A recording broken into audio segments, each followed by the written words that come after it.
하루 빼고 어제 하루 빼고 전부 다 일면에가 조국 관련 기사가 있어요. 그중에 6번만 탑이 아니고 나머지는 전부 다 조국을 탑으로 한 게 이렇게 그럴 정도로 압도했던 2달간이었는데요.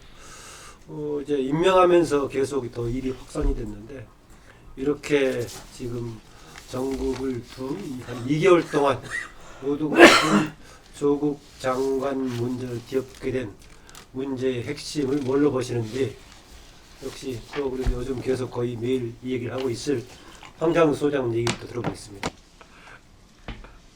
제가 볼 때 정상으로라면 한 달 전에 그냥 임명되기 전에 정리를 하고 그랬으면 지금쯤 또 수습도 조금은 됐을 건데 저렇게 이제 가는 부분에 이게 이제 납득이 안 가는 부분인데 이거를 갖다가 여론조사에 아니면 뭐 문파들의 댓글 조작에 뭐 또 의용 관제 무슨 시위에 이런 걸 가지고 이제 넘겨보려고 하고 무슨 뭐 검색어 조작하고 뭐 이런 식으로 가려고 하니까 전형적인 이 사건이 독재 정권에서 여론 조작하는 모양새로 지금 만들어가고 있고 그런 부분을 가지고 또 미련을 가지면서 저렇게 이제 끌고 가고 있어요. 근데 제가 볼 때 한 열흘 안에 그만두게 될 거라고 저는 보고 있습니다.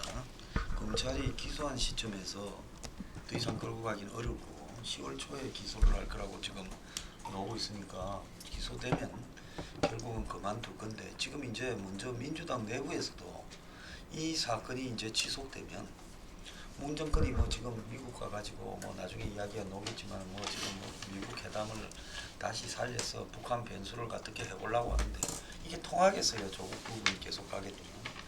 그러니까 문정권에서도 이제는 조국을 좀 정리할 때가 됐다. 근데 이제 정리 못하는 부분에는 조국 부분에 뭔가 남들이 알지 못하는 약점이 잡혔든지 뭔가가 단단히 걸려있다 이렇게 사람들이 인식을 하고 있죠.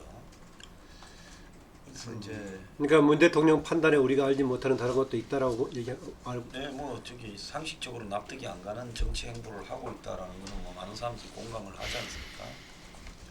그래서 이게 그냥 항상 무슨 판단을 갖다가 유보시키는 버릇 사원의 문제는 아닌 것 같아 이렇게 보고 그다음에 국민들한테 이제 받아들여지는 거는 두 가지 측면 하나는 한국 사람들이 제일 예민하게 생각하는 자식 문제가 거의 이제 공사무소 위조의 조직적이고 상습법인 패밀리 사기단으로 가고 있고 그다음에 이제 그거 말고 실제로는 지금 역사상 처음으로 드러난 집권도 하기 전에 권력을 잡을 거라고 보고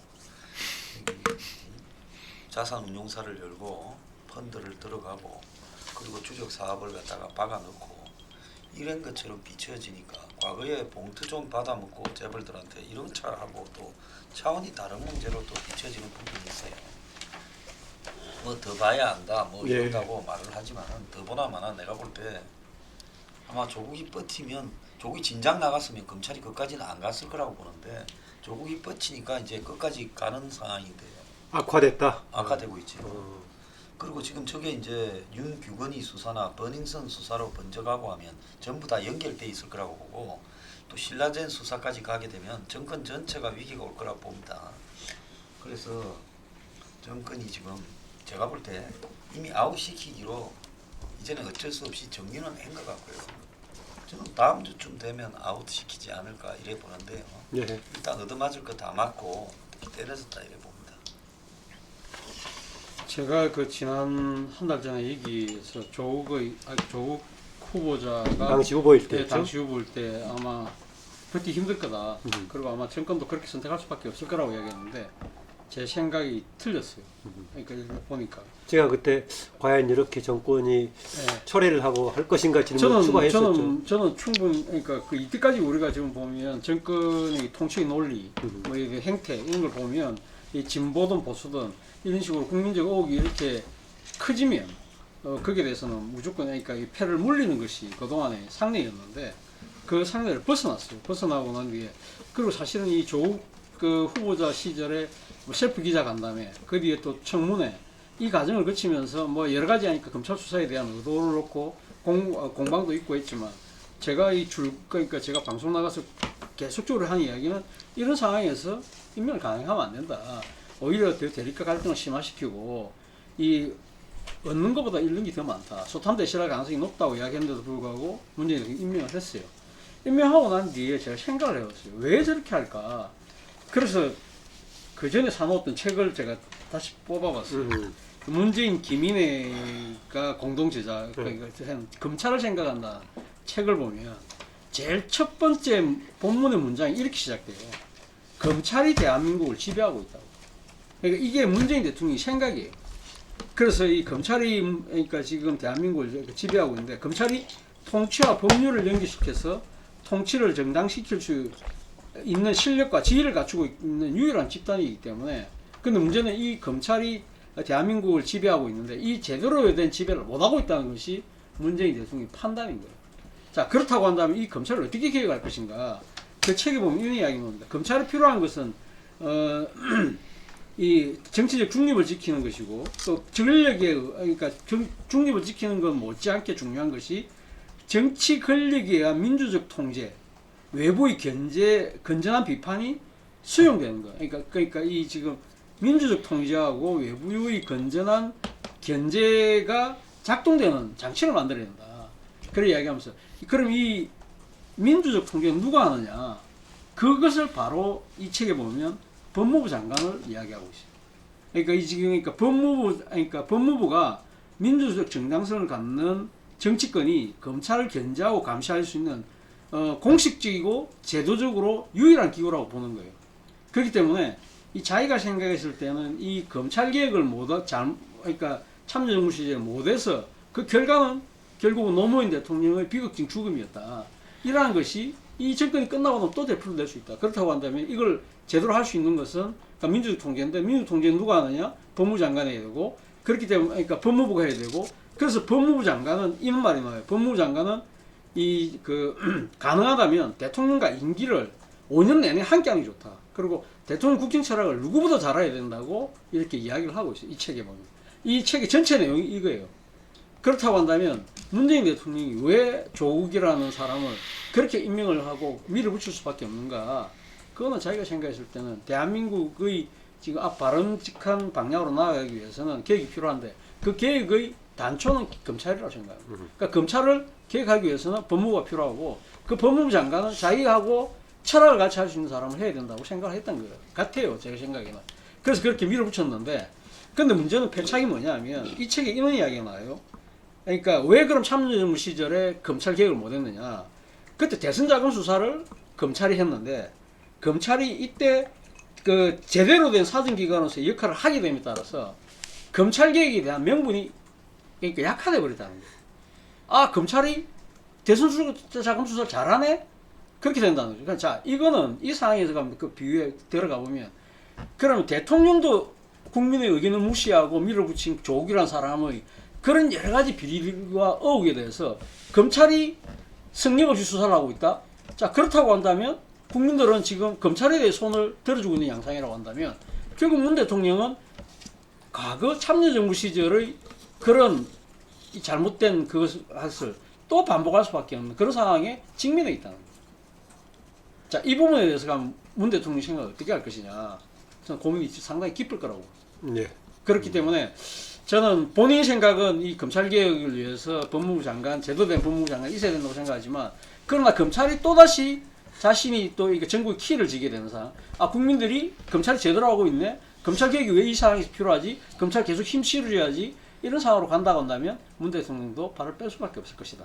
그러나 이 과정에서 너무 많은 정치, 그러니까 국력의 소모, 그리고 이 문재인 정권의 스스로의 신뢰를 갉아먹은 측면, 이러한 부분들은 쉽게 만회하기 힘들지 않을까. 예, 그 뭐 책에 썼던 게 이제 김인혜 당시 변호사와 같이 썼는데 그 책으로 쓴 것이니까 그게 얼마나 이제 문재인 대통령 본인이 체화된 철학인지는 하여튼 모르겠습니다. 이번에 그 임명할 때 메시지에서는 어떤 그 검찰 개혁의 동기라든가 명분을 가지고 임명했나 했을 때는 거기서는 별로 크게 없었어요. 대통령과 권력기관 스스로 갈 수 있는 것을 할 만큼 다 했다. 이제는 법적 제도적인 완성이다 정도 해가지고 뭔가 조금 그 조국 장관을 임명하는 논리로서는 좀 약하다는 느낌을 받긴 했었는데 어쨌든 간에 지난번에 우리 패널 내보다 심각한 상황이다. 여기서 대처해야 된다. 다만 과연 그렇게 할 수 있을까 없을까만 약간 좀 이견이 있는 정도였습니다. 상황은 계속 악화됐는데요. 네, 홍 소장님. 뭐 한 달 전에 제가 했던 이야기가 그나마 그때 조국 후보자가 장관이 안 되고 임명을 하지 않으면은 그나마 조국 개인의 문제로 해서 수습이 가능할 것이다. 100% 확신을 못해도. 그러나 결국은 강행을 했고, 강행을 하게 되면 이거는 정부, 정권의 문제가 된다라고 했는데 이제 한 달이 지났습니다. 예, 강행 배경은 뭐라고 보십니까? 강행 배경은 지금 거기 차 박사님이 이야기했는 그런 그 인식도 있고, 또 한 내가 많이 이야기하는 거는 이 사람 이 현 정부의 이 대중관 국정 운영관이 있습니다. 내가 이야기하자면 현 정부 이에 참여하고 있는 이 옛날 그 제한민민권 중에서 현재 참여하고 있는 세력들은 대중간이 대단히 반대중적 사고방식을 갖고 있다. 대중을 같이 함께 주체의 대상으로 보는 게 아니고 통제, 조정, 이 관리할 수 있는 대상으로 본다는 거죠. 조국을 강행을 하고도 충분히 대중을 아까 이야기했지만 여론, 댓글, 무슨 시위, 검색 순위 또는 그 남 서명하는 데 가서 저기 깜깜치고 이런 식으로 해서 자기네들한테 유리하게 끌고 갈 수 있는 대중으로 본 거죠. 속된 말로 조정을 아주 절로 본 거죠. 그러다 보니 자신감을 갖고 했던 거예요. 가능하다고 봤던 거예요. 근데 결국은 어떻게 됐냐? 옛날부터 했습니다. 천심을 거스르고서 이기는 경우가 없다고 했습니다. 결국 결론이 그렇게 되어버린 겁니다. 이제 그런 그 과정에서 지금 현장에 왔고, 또 지금 이야기했던 한편으로는 검찰 개혁 이야기를 했는데, 문재인 대통령은 노무현 대통령 때 같이 합류를 해서 노무현 대통령의 그 참사가 이루어졌는 그런 게 대한 그 체감이나 느낌이라는 것이 국민들의 생각하고 100% 일치하는 건 아니에요. 친구로서 같이 그 정치를 했던 노무현 대통령이 그런 참사를 겪은 데 대한 그 애절한 마음은 이해는 하지만 국민들은 그만큼은 아니란 말입니다. 그 마음을 갖고서 검찰 개혁을 정권 최고의 과제로 설정을 했는데, 국민은 그렇게 이해하는 사람도 있지만 많은 사람들은 그는 권력투쟁으로 본다는 거죠. 권력투쟁을 위해서 많은 사람들이 이런 무리한 국민을 역으로 거스르는 정도뿐만 아니고 오히려 5분 과정에도 그 현 정부의 통치 그 형태가 다 드러나 버렸어요. 통제를 갖고 조작하려고 하나, 옛날 과거 독재 정권 전두환 노태우 때는 하던 그런 대중관을 갖고 접근했다는 게 다 드러났는데, 그래서 국민들은 많이 의아하죠. 과연 검찰 개혁이 이렇게까지 해야 되는 과제인지, 그리고 두 번째, 이 과정에 대고 이 검찰이 그 이전에는 별건을 하더라도 현 검찰에 대해서 국민들은 오히려 우호적으로 돌아서 버렸습니다. 이 탄핵되었던 전 정권에 대해서도 엄격한 수사를 했고, 현 정권에 대해서도 실세에 대해서도 직속 상관이 된 법무부 장관에 대해서도 엄격하게 수사를 하는 데 대해서 그걸 달리 해석하는 사람들도 있지만, 여론조사는 가는 우리는 이제 평균적인 백분율로 보는 거니까 과반수 이상이 대체적으로 보면은 그 임명에 대해서 잘못됐다는 의견이 지속적으로 유지가 됐다는 거죠. 그런 과정에도 그 검찰이 스스로 이 검찰 개혁의 대상, 적폐의 대상에서 스스로 그런 이미지를 희석시키는 과정이 있어 왔단 말입니다. 그러다 보니 결국은 이 싸움은 여론전에서 실질적으로 조국을 임명을 감행했던 집권 여당이 지금 패배하는 분위기로 가고 있다.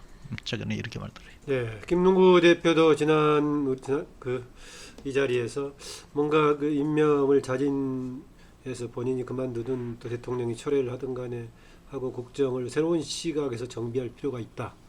제가 그게 현실적으로 가능성이 있느냐라고 물어봤을 때 가능성은 얘기하지 않고 당위적으로 그렇게 해야 된다 정도까지만 얘기했는데, 그런 방향으로 현재까지 진행이 안 되고 있습니다. 예, 그 가능성 부분에서는 뭐 말씀을 안 드렸지만 상당히 힘들지 않겠나. 그렇게 보였어요? 다들 뭐 그렇게 생각했던 거 아닌가 싶고요.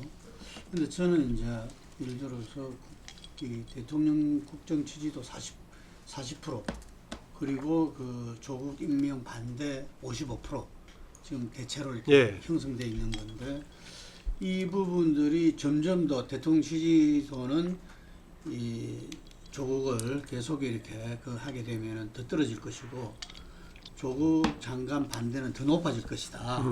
이 부분이 지금 호남을 제외하고는 그런 추이가 다 나타나고 있거든요. 이게 예, 그래서 이 문제는 단순하게 지금 이제 장관 한 명 임명 또 검찰 개혁을 갖다가 대통령 뜻대로 하냐 마냐의 문제를 떠나서 저는 이 정권의 그 존립 자체의 문제로 지금 바뀌었다고 봅니다. 예. 그래서 이 문재인 정부가 한때 우리 다들 알지만 80% 이상의 지지율을 네. 갖고 있다가 지금 반토막이 됐는데 근데 이 정부는 본인들이 촛불혁명에서 탄핵을 딛고 세워진 정부라는 걸 잊어서는 안 되거든요. 이게 어떤 면에서는 자기들이 어떤 그 권력을 쟁취한 것이 아니라 국민들이 이 정부를 세워줬다. 이 점을 저는 명심해야 된다고 봅니다. 그랬을 때 이 조국의 어떤 이 장관 이 부분에서 우리 국민들이 알고 있는 공직자의 어떤 처신이 어떻게 해야 되고 공직자가 자기 주변에 어떤 문제가 있었을 때는 어떠한 이 액션을 해야 되는지 부분에 대해서는 우리 국민들은 어릴 때부터 교육을 받아왔고 또 그것을 갖다가 사 교수도 이야기했지만 늘 지켜봤어요. 예, 조금의 문제만 있다 하더라도 공직자는 자기가 책임을 지고 하는 그런 부분들이 어떤 정권이라서도 그 건강하게 국민들한테 보여왔거든요. 근데 지금 이 의혹이라는 이야기 속에서 검찰 개혁을 위해서 조국 장관 임명을 고소하고 있는 것은 이 어떤 면에서는 이게 뭐 아까 말한 그 문재인 대통령의 소신 나아가서 그 참여정부의 그런 쓰라린 경험 뭐 이런 부분들이 덧붙여져 가지고 이 당시에 또 이 검찰에 대한 어떤 이 노무현 대통령의 어떤 핍박 속에서의 서거 문제도 있지만 그때 이 지지 세력과 다른 어떤 정책적 결정에 의해서 이라크 파병이라든지 한미 FTA라든지 이런 부분에 의해서 한 자릿수 지지율로 떨어졌고 그 부분이 어쨌든 간에 그 불행한 이렇게 그 각오로 나타나지 않나 이런 부분에서 지지 세력의 어떤 그 요구 이 부분에 대해서 이 상당히 그 자유로울 수 없었다. 예. 전 그렇게 보거든요. 그럼에도 불구하고 이 촛불 정부로서 저는 검찰 개혁을 제대로 하기 위해서라도 그리고 나라다운 나라를 만들기 위해서라도 이 부분에서는 저는 문 대통령은 이 민심을 받아들였어야 됐다고 보는데 어떤 면에서는 이런 결정을 하게 된 고심을 많이 했다고들 해요. 그런데 뭐 일각에서는 임명하냐 안 하냐의 고심보다는 임명했을 때의 나타나는 문제를 어떻게 해결할 것이냐 이런 고심이 더 깊었다고도 하는데 현재 문 대통령의 의사결정 구조를 갖다가 차지하고 있는 그 시스템이든 세력이든 그분들에 대해서 심각한 문제가 있는 거죠. 이거는 국민과의 유리, 괴리 이 부분이 아까 홍 수장님이 얘기했던 그런 정도의 그 뭔가 국민을 전략의 대상으로 보고 있다는 그룹들의 인식 동의하십니까? 어떻습니까? 왜 그런 결정을 했을까? 전략의 대상으로 보고 있다는 것은 저는 동의하지는 않아요. 예. 예.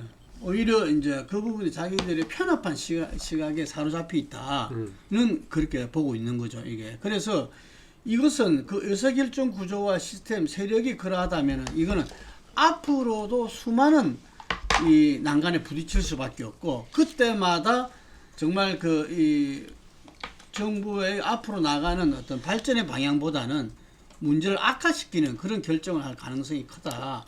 그래서 제가 그때도 이야기했지만 국정 운영 플랜을 새롭게 짜야 된다. 노선의 문제뿐만 아니라 추축 세력의 어떤 구성 문제까지도 이렇게 그 해야 된다. 이제 이런 가운데에서는 저는 이 당의 역할, 여당의 역할이 이 더욱더 중차대하다고 봅니다. 이게 이 결국은 임기 반을 이제 곧 있으면 돌파할 건데 그 임기 반을 도는 정부에는 결국은 민심의 바다에 있는 그 정부 여당의 그 국회의원들이 정치인들이 헌법기관으로서 본인들이 거기에 대한 어떤 자기 편끼리 거기에 대한 어떤 쓴소리와 조언과 그걸 바로잡는 이 과정이 돼야 되는데 지금 그 정부는 이대로 지금 저는 갈 가능성이 높다. 금방 이야기한 대로 이게 검찰의 어떤 뭐 기소라든지 이 조 장관 직접 기소가 없다면은 저는 그대로 간다고 봐요. 이게 그런데 이 조 장관의 본인에 대한 어떤 그 기소라든지 이게 이런 문제가 있다면은 그거는 바뀔 수밖에 없는 거죠. 이게 그래서 아까 뭐 조만간에 그게 될 수밖에 없다고 예. 본다는 것은 조 장관 곧 기소될 수밖에 없다 이런 건데 저는 안 될 수도 있다고 봐요. 그랬을 때 이게 장기화 될 수도 있다. 그러면은 그 국정운영의 모든 것이 그 방향으로 가버리게 된다는 거죠. 그 심각한 그 위험 사항인데 나라 전체를 봐서라도 예. 이때 저는 여당이 제대로 된 그 역할을 해야 된다 이렇게 봅니다. 네, 정당 상황 보기로 하고요. 또 아까는 그 황장 소장은 이제 상황적으로 좀 분석해 주셨는데 조금 전에 홍 소장이 얘기했던 현 집권 세력, 핵심 세력들의 그 국민을 보는 시각, 국가 운영 자체를 보는 전략 이런 관점에서는 어떻게 보십니까? 저는 그 운동권 일부에 예. 어떤 그 운동권이라기보다 현 집권 세력 일부에 모든 것을 대중 통제, 조작 이런 부분의 대상으로 보는 지금 사실은 다음에서 왜 어제도 뭐 우리가 조국이다 그런 거를 조작을 합니까? 그게 대중들에게 어떻게 미쳐질 건가? 지금 계속 검색어 조작을 하잖아요. 그 다음에 뭐 맘카페나 이런 데에서 조국에 대해서 그거는 아니다라고 이야기하는 그 사람도 현 정권의 우호적인 사람인데 그런 사람들 강퇴시키고 쫓아내서 지금 소송까지 가고 있지 않습니까? 그 다음에 지난번에 토요일 날 밤에 뭐 몇천 명이라고 하는데 제가 자체 그룹에서는 3, 4만 명까지 얘기하던데. 아니, 그게 만약에 3, 4명 제가 지난 금요일 날 9월 20일 날 홍대에서 청와대까지 우리 앵그리 블루 5차 집회에서 조국 쫓아내자고 모은 거는 10만 명이네요. 그것보다 몇 배 많았으니까. 사진 2개 찍어서 한번 대비 좀 해보지 아, 그랬어요. 뭐 잽도 안 될 거니까. 우린 끝이 안 보여요. 근데 그렇게 하는데도 그래서 여전히 이게 이 정권이 대중들을 갖다가 마치 이 사이비 지식인 뭐 공지영이나 조정래나 뭐 이런 것들 동원해서 이야기를 하고 또 댓글 조작하고 이런 짓들을 하고 있어요. 근데 이게 촛불인가? 정말 잘 한번 생각해 봐야 된다. 이게 촛불인가? 그래서 정권 자체가 항상 문제 있는 사람이 있을 수 있어. 보수 정권 때도 문제 있을 수도 있고 하여간 썩은 놈들이 골고루 있을 수는 있어요. 그렇다면 그런 것들이 나타났을 때 어떻게 정리하고 단호하게 정리하고 또 그런 부분에서 나타난 문제점들을 딱 이렇게 일소하고 이런 걸 하는가가 달려있는데 박근혜 정부에서 보면 그 처음에 박관천이 보고서나 이런 데서 나타나는 우려스러운 3인방이나 뭐 최순실 보고 이런 부분들을 그걸 대통령이 나서서 끝까지 신년 간담회에서 뭘 잘못했냐 아니라고 이야기하고 우병우 내세워서 밀고 가다가 그때가 언제입니까? 2015년 초지 않습니까? 그러다가 그로부터 이제 1년 반쯤 지나니까 정권 무너져 버리지 않습니까? 그러니까 마찬가지로 문 정권이 지금 이 조국을 가지고 저렇게 우기면서 여당 의원들까지 대부분 다 동원돼 가지고 조국 옹호에 나섰던 이 부분이 나중에 조국이 기소되고 또 뭐 이 국립대학에 가서 관급식을 먹게 될 때 그때 자신들을 바라보면서 뭐라고 할 거냐? 아니, 관급식 먹게 되지요. 저렇게 상습으로 위조 조작을 했는데 딴 거 펀드 아니더라도 공사무소 위조를 상습적이고 반복적으로 아주 여러 군데 써먹는 거. 검찰이 어제 쓸데없는 조국 딸이나 아들이 떨어진 학교까지 뒤진 거는 떨어졌더라도 거기에서 썼으면 그게 동행사가 되지 않습니까? 공사무소. 그래서 공사무소 동행사가 위조 및 동행사가 반복적으로 저렇게 수십 건을 했다 하면 나중에 그거는 최고형을 받지요. 그래서 그런 부분으로 봤을 때 이제 이 한국의 진보 좌파라는 사람들의 이 테러도 좀 생각해 봐야 된다. 예. 나중에 촛불 정권의 실체가 도대체 뭐라고 변명을 할 거냐. 좀 그런 생각도 좀 들어요. 네, 국정운영 중심 세력의 지금 이제 국민에 대한 인식이라든가 국정운영 방식에 관한 얘기를 하고 있습니다. 저는 기본적으로 한강수 소장께서 말씀하시는 예를 들면 뭐 여론 조작을 한다든지 그러한 부분들에 대해서 저도 동의하기 네.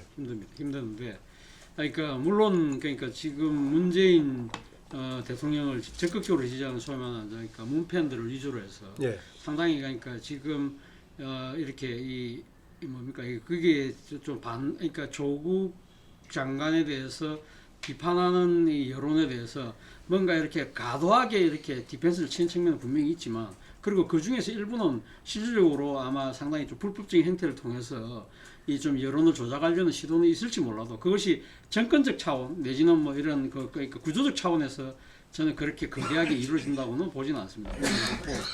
자 그런 부분들은 일단 별개로 하고 일단 어쨌든 그러니까 지금 그러니까 이 소위 말해서 조국을 옹호하는 여론도 상당히 나름대로 지금 상당히 공고하고 결집돼 있다는 형태는 그만큼 이 지금 조국 사태를 그러니까 놓고 우리 사회가 소위 말해서 진영 간의 대립과 갈등이 그만큼 커지고 있다는 하나의 반증이 아닐까 생각이고 바로 그 때문에 제가 조국 임명을 반대했던 이유 중에 하나이기도 한데 어쨌든 이 지금 그 이 정권의 입장에서 보면 앞서도 제가 말씀드렸지만 그러니까 지금 문재인 대통령이 사실은 그러니까 조국을 임명을 할 수밖에 없던 여러 가지 이유 중에 하나는 제가 듣기로는 그런 이야기도 했다고 그래요.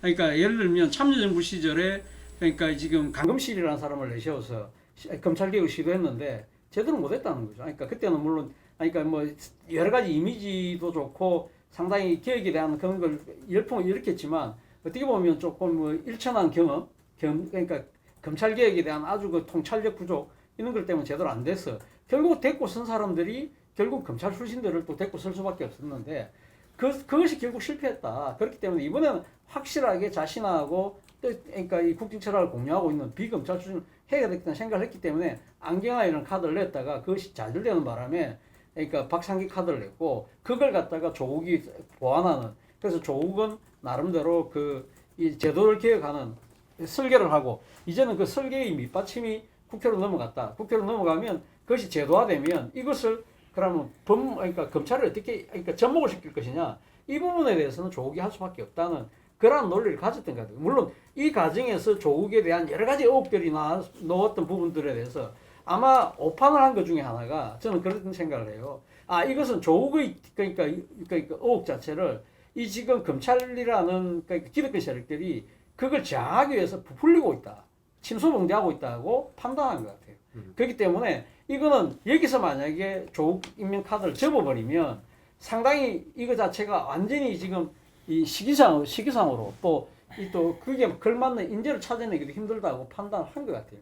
그리고 또 하나의 생각은 뭐냐면 지금 조국 국면이 시작되면서 나름대로 여권 지지층들이 결집하기 시작했다는 거예요. 결집하면서 이 결집의 강도를 보면 물론 이 과정에서 일부 떨어져 나갈 것이야. 떨어져 나간다 하더라도 일단 우리 跨지지 그룹만 갖고 가도 어느 정도는 지금 전국을 갖고 갈 수 있다. 그렇게 판단을 한 것 같고 그리고 설사 이 지금 우리를 소극적으로 지지하는 세력들이 우리한테 잠시 실망해서 빠져나간다 하더라도 그 사람들이 중도층 무당층이 된다 하더라도 그 사람들은 바로 지금 자기들이 대안으로 한국당을 가진 않을 것이라는 자신도 있다.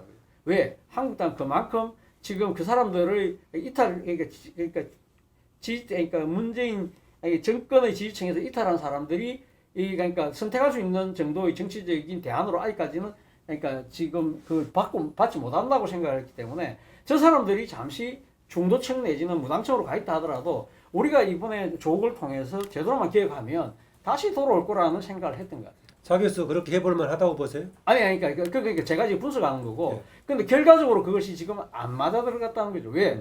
지금 조국과 관련된 의혹 자체가 제가 생각해도 감당이 불감당일 정도로 많이 튀어나오면서 이거는 아마 이 지금 그러니까 문재인 대통령을 비롯해서 여권의 핵심들이 생각을 못했던 또 다른 변수에 지금 부딪혀서 지금 상당히 지금 난감한 상황이 아닐까? 그렇다고 한다면 이걸 어디서부터 가면 다시 시작을 할 것인가를 바로 그 때문에 지금 시간이 좀 길어지고 있는 것 같아요. 근데 저는 그렇게 길게 시간을 가지 않을 거라고 봅니다. 어차피 지금 뭐 여론조사에 보면 지금 그러니까 그 민심이 입안하고 있는 이 지금 강도나 속도가 상당히 강화되고 빨라지고 있기 때문에 이 부분에 대해서도 아마 지금 여권 내에서도 빨간불이 켜지고 있기 때문에 다시 지금 검토하는 그러니까 이 상황을 어떻게 다시 시작하는 막 그런 식의 아마 고민은 곧 아마 시작되고 그런 조치들이 곧 나오지 않을까 하는 생각이 듭니다. 초반에는 수사를 상당히 이제 검찰에 뭔가 저항 비슷하게 인식을 했었는데 이후에 진행되는 과정을 보면 훨씬 더 그 이상의 문제가 되어 있기 때문에 상황은 다르다. 초반에는 어쨌든 간에 아까 그런 그 정권 주체 세력의 그런 성격보다는 오히려 이제 개혁에 가지고 있었던 검찰 개혁, 사법 개혁의 차원에서 진행한 거였고 수사는 뭔가 여기에 저항하는 쪽으로 인식했다. 저항으로 인식했는데 실제 봐보니까 자기들도 이렇게 이 조국이라는 사람을 몇 년 동안 봐왔는데 이 사람 실체가 이럴 줄 몰랐다는 아마 내부적으로 상당히 지금 당혹감이 아마 묻어나오고 있어요. 제가 지금 뭐 몇몇 그 뭐 좀 여권의 핵심 있는 사람들 이야기 들어보니까 이 사람들도 상당히 지금 당황해하고 있어요. 당혹스러워. 이렇게까지 갈 수 있었나? 그러면서도 그러면 이걸 어디서부터 가면 바로 잡아야 되지? 지금 이게 대한 게 지금 상당히 지금 아직 고민스러운 상황으로 지난번 우리가 이 자담 때 내가 황 수장한테 심리학적으로 어떻게 하냐 하니까 과격한 용어까지 썼는데 나중에 다른 당에 쓰고 있던데 예, 김동호 대표. 제가 볼 때는 그 좀 다른 측면에서 본다면은 조 장관, 조국 장관에 대해서 문재인 대통령이 좀 콩깍지가 씌여 있지 않았나 이런 겁니다. 왜냐하면은 이 본인이 학자로서의 양심과 시민운동가로서의 소신은 인정할 만하죠. 그 검찰 개혁이라든지 이런 부분들에 대해서. 그런데 실제 민정수석으로 들어가서 보여준 모습은 이 인사검증에 실패했던 게 팩트 아닙니까? 그런데 그 부분에 대해서 전혀 이렇게 그 책임을 지지 않았고 그것이 점철되는 과정을 갖다가 봤을 때는 상당히 의아할 수밖에 없었어요. 예를 들면 민주정부에서 우리가 이 민주주의가 더 발전하면서 생긴 게 바로 이 인사청문회였고 그 인사청문회 과정이 그 정부의 어떤 정통성과 예를 들면 국민에 대한 신뢰에 굉장히 중요한 요소이고 그거를 잡는 것이 제대로 하는 것이 민정수석의 가장 큰 역할이다 이야기할 수 있을 정도였는데 실제로 그 초기에 이 청문회에서 인사 검증에 있어서 이 계속되는 지속적인 실패와 그게 전혀 책임을 지지 않는 모습들을 보면서 저는 굉장히 그 실망을 했더랬어요. 이게 그래도 그 문재인 정부가 어쨌든 간에 국민들의 그 압도적 지지 속에서 된 대통령이니까 대통령이 자기 사람과 함께 국정을 운영한다는데 국민들은 또 지켜볼 수밖에 없잖아요. 그런데 그걸 나아가지 못할 정도의 많은 문제는 자기는 이 문재인 대통령 저는 몰랐다고 봅니다. 아무도 몰랐죠. 본인만 저는 알고 있었을 거다 이렇게 생각이 들고요. 그리고 부인이 한 일이라서 자기는 모른다. 저는 이 부분들은 우리 표현으로 보면 좀 비겁한 이야기다. 예. 그동안 우리가 청문회 이런 데서 이 국정조사 청문회 이런 데서 봐왔던 뭐 모르겠다 기억이 안 난다 뭐 이거랑 다를 바가 저는 없다고 보여지거든요. 그런 측면에서 상당히 이 굉장히 고통받는 어떤 피해자로서 이렇게 이 묘사하고 지지층은 그렇게 결집되고 있지만 저는 이 문제는 좀 냉철하게 이 문재인 대통령과 그 이 의사결정 구조에 있는 사람들 특히 여당 내 핵심들도 좀 냉철하게 객관적으로 바라봐야 된다. 그럼 저는 답은 자명하다고 이렇게 보여집니다. 네, 황 수장 짧게 추가해 주세요. 예, 저는 그 박근혜 최순실 간의 관계에서 묵시적 동의라는 부분이 박근혜 전 대통령한테 전달됐잖아요. 이 법원에서요. 자, 그 조국 마누라가 지금 조작을 하는데 동양대는 쥐가 있다 칩시다. 서울대 법대도 조국 마누라가 했을까요? 그래서 지금 또 무슨 투자를 하는데 집에 재산을 10억, 20억을 뭐 자산운용사나 펀드에 투자하는데 그 부분을 나는 모르고 마누라만 다 했다. 아마 역대 정치인 중에도 마누라한테 저렇게 덮으씌운 사람은 없을 거라고 봅니다. 그러면 예를 들어서 박근혜 최순실을 경제 공동체라고 하려면 정쟁심이하고 조국은 경제 공동체가 훨씬 더 가깝잖아요. 어떤 면모로 보더라도 둘이가 묵시적 동의를 보든 경제 공동체를 보든요. 그러니까 이쯤 되면 우리 저 김 사장님, 김 대표님 말씀대로 조국이 이 문제에 대해서 던지고 난 다음에 법적으로 대응을 하면서 해야 되는데 자기 부인이나 자식들까지 지금 이 뭡니까 공사문서 위조 및 동행사에 지금 이 공범이 돼가고 있잖아요. 그래서 온 가족을 지금 사법 처리로 몰고 가는데 이거는 솔직히 말하면 사회적으로도 조국이 굉장히 잘못된 행동을 하지만 집의 가장으로서 지금 이 위기에서 남은 가족을 깜빵에 다 보내더라도 나는 버티겠다. 이렇게 이런 사람은요 제가 태어나서 처음 봅니다. 나중에 정말 가정도 파괴될 거라 봐요. 네, 알겠습니다. 뭐 아까 조국 후보 관련 얘기는 뭐 이 정도 조국 장관 관련 얘기 이 정도 정리하고요. 하나만 아까 민정수석 시절 관련해서는 인사 검증에 관한 얘기를 지적하셨는데 저는 당시 이걸 봤습니다. 뭐냐면은 공수처 관련 얘기를 페이스북에 몇 번 썼단 말이죠. 몇 번 썼을 때 당시 야당을 엄청 성토하는 그 썼어요. 그래서 여당 인사 모 씨한테 이것을 입법화 시키려면은 야당한테 뭔가 끌어내고 공감을 얻는 방식으로 공수처 관련 법안을 뭔가 추진을 해야지 이 국면에서 야당을 성토하는 글을 쓰면은 이거 정말 진심으로 공수처를 입법화 시키려고 하는 의도가 있는 거냐 오히려 뭔가 본인의 과시만 있지 무책임한 거 아니냐라고 했더니 본인도 동의를 하면서 그 사람도 오히려 명분을 만들어서 총선 이후에 다스를 만들어 가지고 그때 입법화하려고 하는 거 아니냐라는 건데 나는 그 당시에도 공수처 얘기를 꺼내면서 정말 진정을 가지고 실천하기보다는 거기에 관한 본인의 뭔가 과시하려는 것이 앞서는 느낌이 들어서 별로 좀 개운치가 않았습니다. 근데 그 부분에서 제가 이제 생각되는 게 이 정부가 이제 처음 출범하고 나서 이제 국정 운영을 어떻게 할 것인가. 그 국회는 이렇게 어쨌든 다들 가반이 안 되고 이렇게 이 다수당으로 이렇게 돼 있는 구조였잖아요. 예. 그렇기 때문에 이른바 선진화법 때문에 뭐 아무것도 이렇게 야당 반대에서는 결정을 못하는 구조였고, 그래서 뭐 당시에 그 선거법이라든지 이런 검경 수사권 공수처 이런 부분을 패스트트랙으로 간다는 것은 다들 생각을 못했죠, 사실은. 그래서 금방 말씀처럼 이게 야당하고도 이렇게 나름대로 서로 협의와 협상과 이 조정이 돼야 어쨌든 법안이 통과되지 않을까. 그런데 저렇게 하면 되냐, 이렇게 그거는 자연스러운 그 의문 제기였는데 예. 그 연장선상에서 국정 운영을 다들 이런 이야기를 했어요. 탄핵 연대를 해야 된다. 탄핵 때 함께했던 세력과 탄핵 연대, 개혁 연대를 통해서 국정 운영을 해나가야 힘이 받쳐주고 실제로 입법하고 제도적으로 바꿀 수가 있는 거다.